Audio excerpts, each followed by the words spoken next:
for a missing side on a triangle.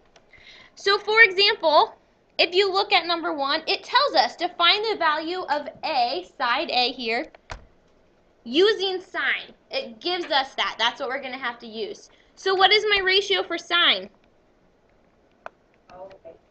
OH. What's O stand for? Everybody. Opposite. H? Hypotenuse. So sine of A is equal to the ratio of the opposite side over the hypotenuse. Oh, I'm sorry. Not the sine of A. What did I do wrong there? Is it the sine of angle A? No, A is not an angle. What should I put in there? 34. I have to take the sine of an angle, not of a side. Thank you. Okay, so if I look at 34 degrees, if that's the angle I'm looking at, what is my opposite side? Think, draw a line across your triangle to the side that's not touching that angle. My opposite side is labeled A, so I'm going to put A on top, and my hypotenuse is labeled 7. So the sine of 34 equals A over 7. What am I solving for again? Am I solving for sine? What's it say to find the value of? A. I'm solving for A, so I want to get A by itself. How am I going to get A by itself right now? I need to multiply by 7. So if I have that the sine of 34 equals A over 7, I need to multiply both sides by 7 to get A by itself. So that will give me that A is equal to 7 times the sine of 34. Whenever you plug this into your calculators, you can plug in 7 times sine 34. Make sure that your calculator is in degree mode, and you should get 3.9 is the length of that side. Questions on number 1? All right, would anyone like to work through number 2 together? We'll go through number 3. But would anyone like to see number 2 first? Yeah. Yeah? Okay, that's fine. We can go through number 2. Okay, find the value of x.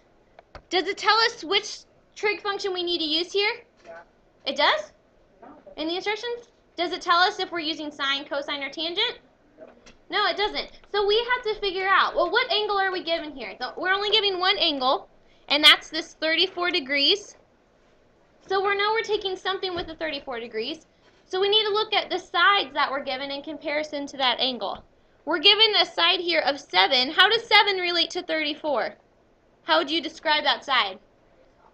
It's opposite. So we're given the opposite side of 34, and we're given x. How would you describe the location of x? Adjacent. So if we're given the opposite and adjacent, look at your abbreviation up there. Which function are we going to use? TOA. TOA. We're going to use tangent of our angle 34 equals opposite over adjacent, which in this case opposite is 7, adjacent is x. Can you guys even read that?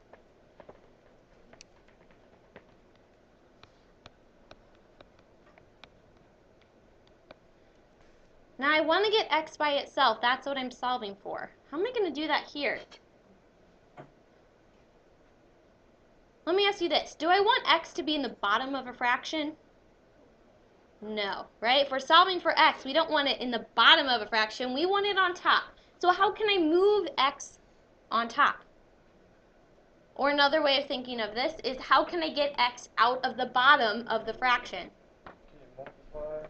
We can multiply both sides by x. So over on the right, if I multiply this side by x, then those x's are going to cancel. And if I multiply this side by x, I'm going to have an x on top. So that will give me x is equal to the x times the tangent of 34 equals 7. But is x by itself? No. So now what do I need to do to get x by itself? We need to divide both sides by the tangent of 34. What do you do to do that? Now pretend that this is just one thing right here. We're multiplying x times the tangent of 34. So I'm going to divide both sides by tangent of 34.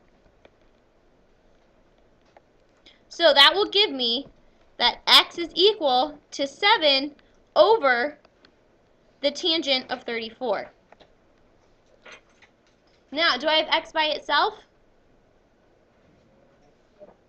Yeah, I have x equals something, and that something is something that I can plug into my calculator. So to plug this into your calculator, you could calculate the tangent of 34 first and rewrite it and then divide, but if you have a calculator that does order of operations, you can just type in 7 divided by tangent 34.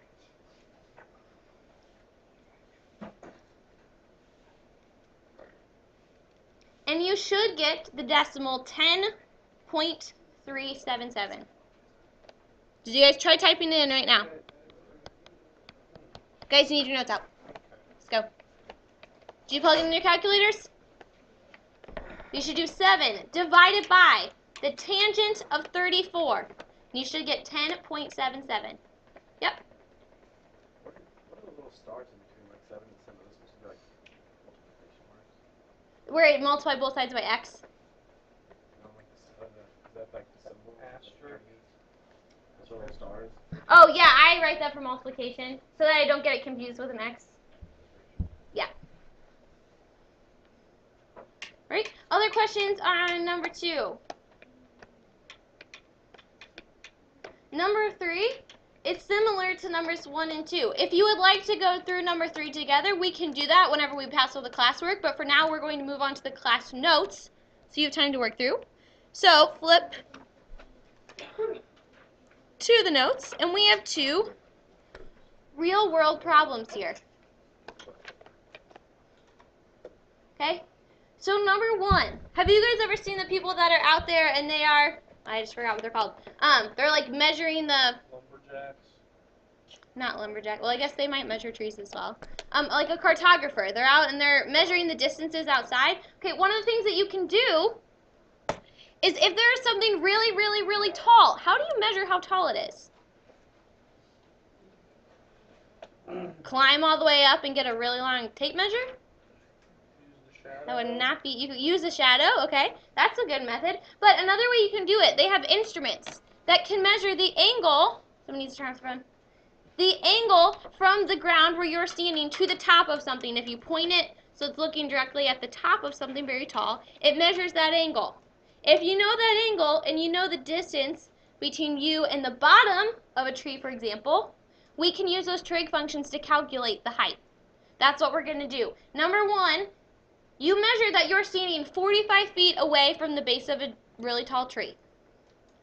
Right? You use an instrument to estimate that the angle from where you're standing to the top of the tree is 59 degrees. So we have our picture here, and we want to calculate the height. So we need to figure out which of the tangent functions we need to use here. We'll look at the angle. We're given 59 degrees. What are the sides that we're given in comparison to 59?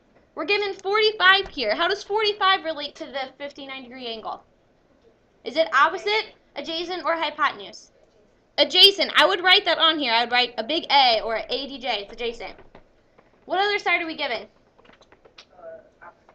The opposite side is H. I'm going to put a big O here. So I'm given opposite and I'm given adjacent. Which of my trig functions can I use? Tangent, TOA, right? Tangent of my angle, 59 degrees, equals opposite over adjacent. So the tangent of 59 is equal to, here the opposite side is H, and the adjacent side is 45. However, I want to get H by itself. So what do I need to do to get H by itself? Hi, this is Miss Lane in the 10th. To get H by itself here, since H is over 45, we need to multiply both sides by 45. Okay, so that will give me on this side, the 45 is crossed out and I'm just left with H is equal to 45 times the tangent of 59. Sorry, my writing's kind of messy there. Plug this into your calculators and see what you get. 45 times the tangent of 59? We don't divide. Do we divide? Why not? No. To move the 45 over, since it was h over 45, we had to multiply both sides by 45. Okay. So on that side it crossed out. On the left, now we have 45 times the tangent of 59. So that's exactly what we plug into our calculator. Oh, All right, what'd you guys get? All right, got one person over here, someone on that side of the room. What'd you get? 74.89 is what you should have gotten. If you did not get that, that means you're plugging it into your calculator incorrectly, or your calculator is in the wrong setting. Our heights and feet. Questions on number 1? All right, number 2. Can anyone tell me how tall the St. Louis Arch is off the top of their head? What's your guess? We'll play high-low. Anybody? What do you think? 125 feet? 125 feet? Any other guesses? wait, for what? For the St. Louis Arch, how tall is it? Oh. 432. 400? 32. 432. Any other guesses? 225? One more. 3. All right, we are going to calculate how tall the St. Louis Arch is. So let's say that you started at the arch, and it says you were standing 134 feet from the arch. So you started at the base, and you walked 134 feet away. So draw your picture. Here's the arch in all its glory. And you walked 134 feet from the bottom. That's you. Right?